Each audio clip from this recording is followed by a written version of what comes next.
Se o seu céu está escuro e o seu coração já não acredita no amanhã, se a sua fé parece ser tão pequena diante dos problemas, estes homens podem ajudar você. Agora, Cristo Verdade que Liberta, um programa do povo de Deus. Um abraço, meus amados e queridos amigos, que todas as noites nos honram com as vossas preciosas audiências. O meu abraço desejando-lhes uma noite abençoada e um início de semana debaixo da proteção de Deus. Eu quero compartilhar uma breve palavra no início do programa, porque a palavra de Deus é lâmpada para os nossos pés e é luz para o nosso caminho. É a verdade que nos liberta, é o conhecimento da verdade que nos liberta. Olhando para o Evangelho, segundo escreveu Mateus, no capítulo 13, a partir do verso 1, nós temos uma das parábolas contadas pelo Senhor Jesus. Era um método de ensino muito apreciado e muito usado pelo mestre dos mestres, o Senhor Jesus. Ele contava uma ilustração, uma história que tinha a ver com aquilo que as pessoas de sua época conhecia, vivia e tirava dali lições espirituais. A parábola do semeador. Ele conta que um homem apanhou no recipiente uma quantidade de sementes e saiu ao campo a semear. E quando semeava, disse Cristo, a primeira parte da semente caiu junto à beira do caminho e ali ficou exposta, e os pássaros vieram e comeram-na, e a semente não frutificou. A segunda parte, o semeador, jogando a semente, caiu na terra com muitos pedregais, com pouca terra. Ali ela ficou exposta. Veio o calor do sol, castigando a semente, que começou a germinar, mas logo foi queimada pelos raios solares e não teve futuro. A terceira parte, disse Cristo, o semeador lançou uma terceira parte que caiu na terra com espinhos. Ela chegou a germinar, tornou-se uma plantinha linda, bonita. No entretanto, os espinhos cresceram mais que a planta e, sufocando-a, ela morreu e, consequentemente, não frutificou. Mas graças a Deus que teve uma quarta parte. O semeador jogou uma quarta parte da semente e esta caiu em terra boa, com umidade, bem adubada. E ela germinou, cresceu, transformou-se numa grande árvore e produziu muitos frutos. 100 por 1, 60 por 1, 30 por 1. Quando Jesus conta esta parábola, os apóstolos aproximam-se dele e diz, explica-nos esta parábola. A primeira parte, a semente que cai à beira do caminho, Jesus disse, é a palavra de Deus. A semente é a palavra. O semeador é o pregador. A boa semente é a palavra que é anunciada, que é espalhada, e você está ouvindo através deste programa exatamente a palavra de Deus.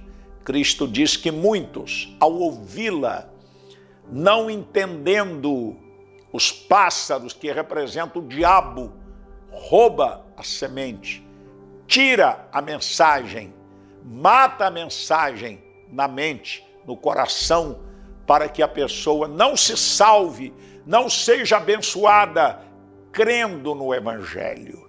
Que o teu coração não seja nunca terra à beira do caminho, que ouve, mas não guarda, não pratica, não vive, e o diabo rouba aquilo que seria a tua vitória. A segunda parte da semente é aquela que cai na terra com pedregais. Alguém que ouve, se alegra, frequenta a igreja durante um tempo, mas logo vem os raios solares, que representa perseguição, zombaria, escárnio, por causa da fé em Cristo, por causa da decisão de aceitar Cristo como Senhor, e logo a pessoa entristece e acaba desviando-se do caminho de Deus e não recebe aquilo que Deus tinha como propósito. A terceira parte representa a semente que cai no meio dos espinhais, e ali tinha alguma terra, tinha alguma umidade, e a semente chega a crescer, tornar-se uma plantinha linda, mas Jesus conta que os espinhos crescem mais e sufocam. O que representa o crescimento desses espinhos? Cristo diz que são as vaidades, o sistema mundano, o excesso de preocupação com as coisas terrenas, materiais, como se a pessoa fosse viver por aqui a vida toda. E esses espinhos crescendo sufoca a planta do evangelho e a pessoa perde a sua fé e afasta dos caminhos de Deus por causa do materialismo, do ativismo exacerbado. Mas Jesus fala de uma quarta parte. E eu oro para que o teu coração seja uma boa terra, que ouve a palavra, recebe a semente, e a semente germina, torna-se numa árvore frutífera e produz 100, 60 e 30 por 1. Tenha o coração como a boa terra. Jesus te ama. E este evangelho que você está ouvindo é o evangelho de poder, que te leva à salvação como a bênção maior, que traz para você a cura divina pelas chagas de Cristo, que traz a você a bênção da provisão. O meu Deus, segundo as suas riquezas, suprirá em glória em Cristo Jesus cada uma de suas necessidades. O evangelho que traz a paz, porque Cristo é o príncipe da paz, e sendo justificados pela fé, teremos paz com Deus. Que Ele te abençoe, que das 4 sementes você seja a semeada em boa terra, que dos 4 tipos de terrenos o teu coração seja a terra fértil. Um abraço, Deus te abençoe. Continue na sequência do programa Cristo, a Verdade que Liberta. Vem aí o pastor Ivair. Boa noite, pastor Ivair. Muito boa noite, apóstolo Jair de Oliveira. Boa noite a você que está em casa. Mais um momento de fé aqui pela sua RBI. E falando em fé, não podemos deixar de falar de milagres, de provas daquilo que Deus faz. Milagres são incontestáveis. Deus ainda cura, Deus ainda liberta, Deus ainda salva. E eu trago a você de casa mais uma história de fé. Deus ainda opera milagres. Ele faz o impossível, o sobrenatural acontecer na vida de quem busca por Ele. Eis mais uma história de fé. Eu me chamo Manuel da Conceição Penha. Vivi muito no alcoolismo, mas aprendemos cedo com meu pai. Meu pai bebia muito e acabou os irmãos todos partindo para esse lado. Aí começamos a beber muito. Passei muita trajetória da minha vida bebendo, se prostituindo. Nós chegamos a ponto, né, de beber com meu pai, todo mundo, né? Nós somos 6 irmãos, todos eles bebem até hoje. E nós chegamos a ponto de estar no bar, quando estava todo mundo com meu pai bebendo. Ele bebia e ficava bravo dentro de casa. Às vezes a mamãe fazia a comida, ele falava, a comida saindo fumaça, ele falava que estava fria a comida. Então papai a mamãe passou muito aperto com ele bêbado, né? Se perdia de casa, falava que a casa não era ali, o táxi trazia. E nisso nós fomos aviciando, depois ele foi embora e nós ficamos bebendo. Fui bebendo, fui perdendo muitas coisas, emprego, né? Não parava em emprego nenhum. E fui perdendo minha saúde, né? Que só vivia magro, comia pouco, não se alimentava, né? E quando foi que, um certo ponto da minha vida, né, um obreiro aqui da igreja ICB Santinês, né, sempre me incomodava lá no bar, né, falando de Jesus, e eu não querendo saber, cheguei a ponto de botar ele para fora do bar. O rapaz, o dono do bar, botava ele para fora, mas ele insistia muito. Muitos convites a gente recebia, rasgava, né? Não queria saber daquilo. Só declarava que amava a cachaça, que queria morrer daquele jeito. Eu bebi mais ou menos há cerca de uns 35 para 40 anos. A bebida causou muitos danos, né? Primeiramente, que eu não parava empregado, né? Levava bebida para o serviço, né? Trabalhava embriagado. Eu fui liberto até imediato. Foi isso que me impressionou mais, né? Foi quando eu cheguei na igreja, eu recebi uma oração e vomitei tudo. Eu estava numa ressaca de 3 horas, tinha bebido muito. Aí fui lá na frente, recebi a oração, depois fui para casa. E depois daquele dia eu não consegui mais beber. Não bebi mais aquele dia. Não bebi. Aí essa campanha da restituição, como diz o presbítero João, era a restituição de tudo que a gente perdeu. Então eu falei, então ele vai restituir o meu emprego no banco que eu perdi. Eu tinha perdido um emprego no banco, com 5 dias de carteira assinada eu tinha mandado embora. Mas quando eu cheguei aqui na igreja, que eu fiz o primeiro dia de campanha, depois eu recebi um telefonema. Eu estava deitado, alguém me chamou e falou, tem um telefone, nem tinha telefone, foi uma vizinha que me chamou da Deus e Amor. Manel, tem um telefone lá em casa te chamando. E era um emprego. Eu aposentei nesse emprego, cheguei 3 vezes no aviso, mas Deus não deixava eu sair. E ali ele me botou e ali eu fiquei. Só saí quando aposentei. Eu tinha uma luta, antes de eu entrar, num apartamento, de comprar um apartamento. Ele promoveu, com 3 meses eu estava dentro desse apartamento já. Eu comprei o apartamento. 3 meses eu comprei o apartamento e fui para vender. Essa foi a restituição que ele me deu também. Foi o que me salvou, foi quando eu conheci a igreja de Santinês, né? Foi quando eu cheguei aqui, minha vida nunca mais foi a mesma, nunca mais. Hoje, graças a Deus, bebida nunca mais senti falta, tenho nojo de bebida, não gosto de droga, não gosto de fumar. Fumava, mas tenho ódio de cigarro. Mas graças a Deus, hoje estou liberto, graças a Deus. Porque sem Jesus a gente praticamente não é nada, né? Eu não sei viver mais sem Ele, né? Eu sempre declaro lá em casa, eu falo que para mim ficar sem Ele agora é melhor morrer logo e me levar logo, porque viver nesse mundo sem Ele, sem a presença dEle, não dá para viver mais não. E só Ele que é capaz de mudar a vida de um ser humano.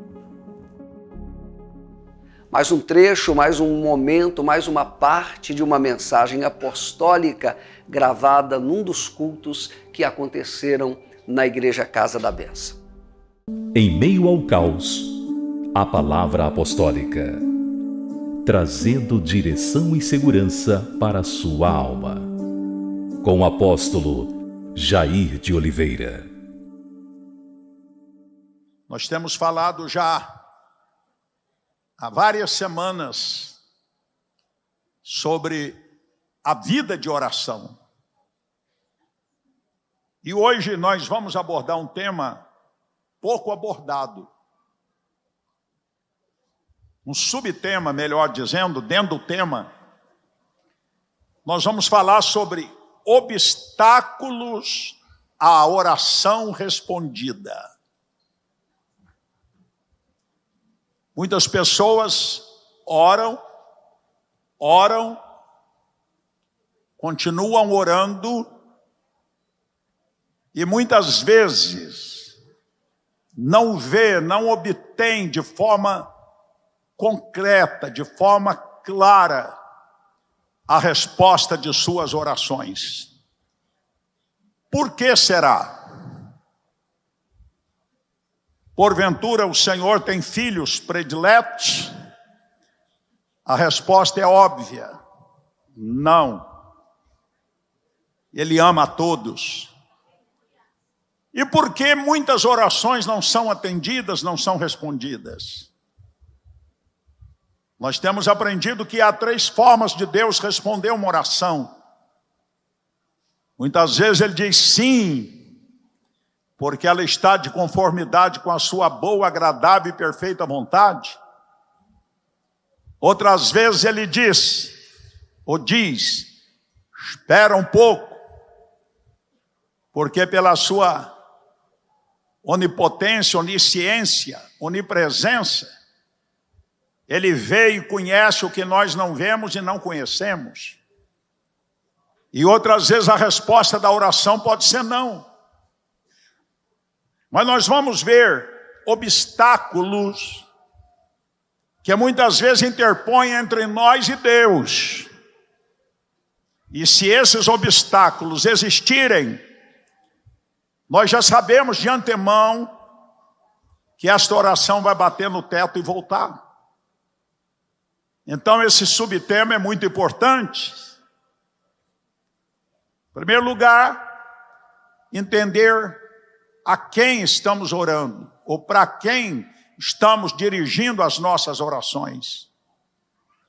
Nossas orações estão sendo dirigidas para o Deus Todo-Poderoso, El Shaddai, El Elyon, o Deus Altíssimo, o Deus Todo-Poderoso, que criou pelo poder da sua palavra todas as coisas.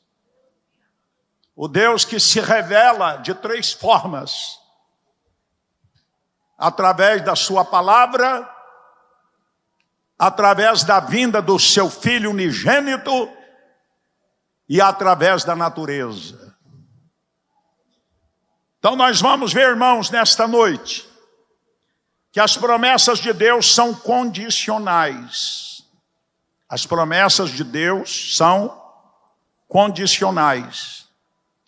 Para que alcancemos respostas positivas às nossas orações, eu disse e repito, há todo um caminho de obediência a ser seguido.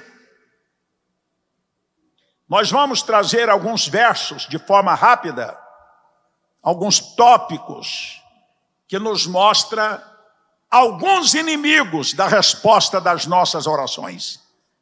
Isso é importante a gente conhecer, para que a gente possa eliminá-los. Amém? E manter conexão. Glória a Deus.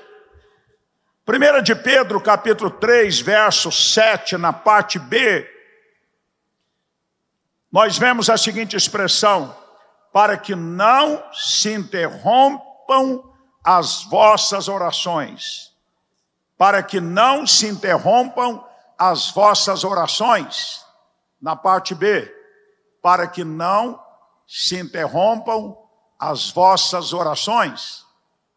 A parte A diz: maridos, vós igualmente, vivei a vida comum do lar com discernimento, tendo consideração para com a vossa mulher como a parte mais frágil, tratando-a com dignidade, pois sois juntamente herdeiro da mesma graça de vida, para que não se interrompam as vossas orações. Relacionamentos familiares errados, abusivos, pode interromper, o texto diz, as nossas orações. Há pessoas que quando está no prédio da igreja têm um comportamento, não é? Mas quando chega em casa, tira-se a máscara. E muitas vezes a vida comum do lar, com a esposa, com os filhos, com o marido, com os filhos, são de palavras ofensivas, agressivas e de abuso até. Esse texto de 1 Pedro é muito claro. Um comportamento dessa natureza pode interromper as nossas orações. Primeiro obstáculo que nós vemos na vida de oração: relacionamento errado na família. Segundo obstáculo, vamos lá. Isaías 59:2. Vossas iniquidades fazem separação entre vós e o vosso Deus, e os vossos pecados encobrem o seu rosto de vós, para que não vos ouça. Irmãos, esse texto coloca desde o verso 1. O primeiro é uma maravilha. Olha, todo mundo gosta do verso 1. Eu já vi tantos irmãos pregar o verso 1 com tanto entusiasmo, e é verdade. Eis que a mão do Senhor não está encolhida, e não está mesmo. Se não está encolhida, está. Eis que a mão do Senhor não está encolhida para que não possa salvar. Glória a Deus. Nem surdos seus ouvidos para não poder ouvir. Então o nosso Deus é um Deus que ouve. É um Deus que tem suas mãos estendidas para salvar, para operar, para realizar maravilhas. Isto é muito inspirador. Mas no verso 2, aparece um obstáculo às orações. Vamos ler, vamos.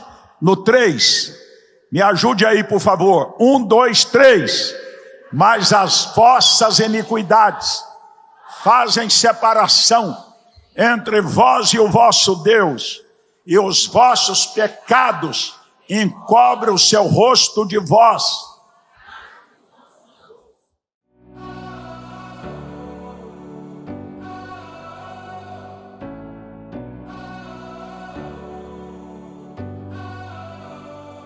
Para continuar fazendo o que o nosso Jesus nos ordenou, através da rádio e da televisão, precisamos de duas coisas: o poder do Espírito Santo de Deus e a sua oferta de fé. Ajude-nos a permanecer no ar. Seja um parceiro nas nossas missões. Envie agora mesmo a sua contribuição de amor. Igreja Tabernáculo Evangélico de Jesus, Caixa Econômica Federal, Agência 2042, Operação 003, Conta Corrente 6797-0, Pix 00-113-213-0141-50. Ou aponte a câmera para o nosso QR Code. Unidos faremos muito. Separados, pouco ou nada. Sejamos unidos.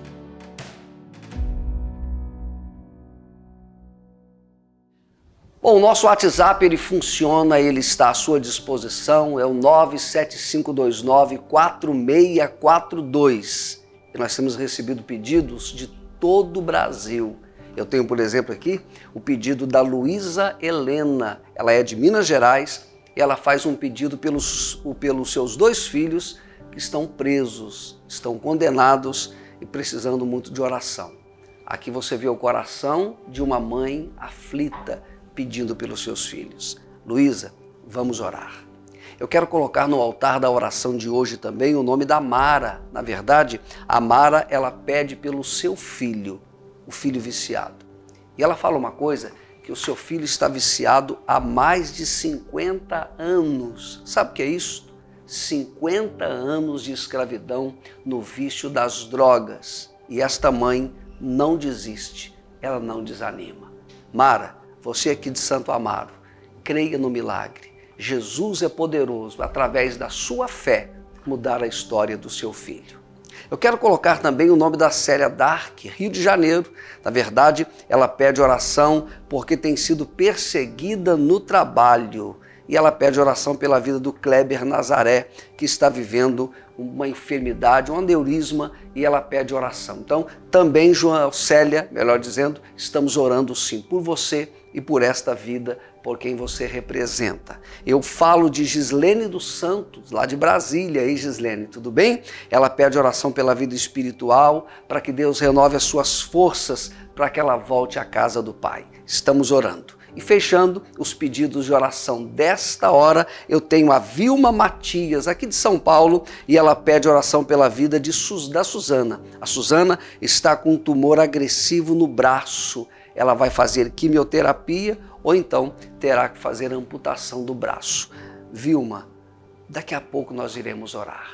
Daqui a pouco nós queremos colocar todos esses pedidos diante de Deus e temos a certeza que a vitória é certa na vida daquele que crê.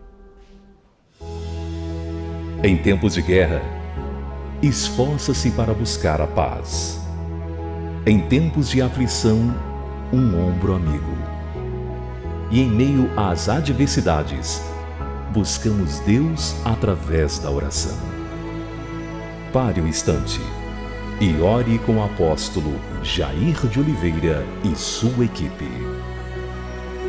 Tenha calma, tudo isso irá passar.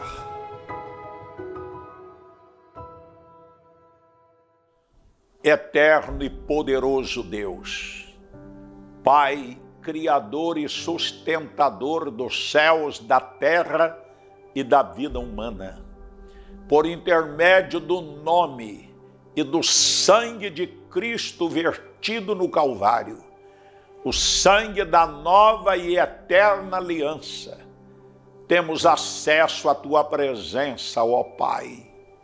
Te louvamos pelo dia que passou, te agradecemos por milhares de telespectadores em todo o Brasil que, sintonizados conosco, oram neste momento. Que a Tua boa mão seja estendida agora, enxugando as lágrimas desta mamãe que chora por um problema tão sério, tão grave no seio da família. Oh, meu Deus, este filho, esta filha, dominado por um poder negativo, pelos vícios, pelas drogas, pelas perturbações que tem roubado a paz da família, que onde estiver um membro desta família, sendo lembrado agora nesta oração por alguém da família, que a Tua boa mão toque agora, que as cadeias das trevas, as amarrações, os poderes diabólicos batam em retirada agora, no nome de Jesus. Pai, os que estão doentes no corpo, que a virtude da cura divina venha agora da cabeça aos pés, dos pés à cabeça, e esta pessoa seja curada. Os pedidos que aqui chegaram, alguns que foram mencionados, representando milhares de outros, onde estiverem, recebam e sintam o toque do Teu poder e tenham uma experiência real com o Senhor. Ó meu Pai, que esses ouvintes não seja semelhante à terra à beira do caminho, nem semelhante à terra com pedregais, nem semelhante à terra com espinhais, mas que sejam boa terra para o evangelho da graça do Senhor Jesus e possam caminhar com o Senhor da glória. Que Deus os abençoe. Um abraço e até amanhã, se Deus quiser. O tempo passou tão rápido e é a hora de nos despedirmos. Mas não fique triste. Amanhã nos encontraremos novamente.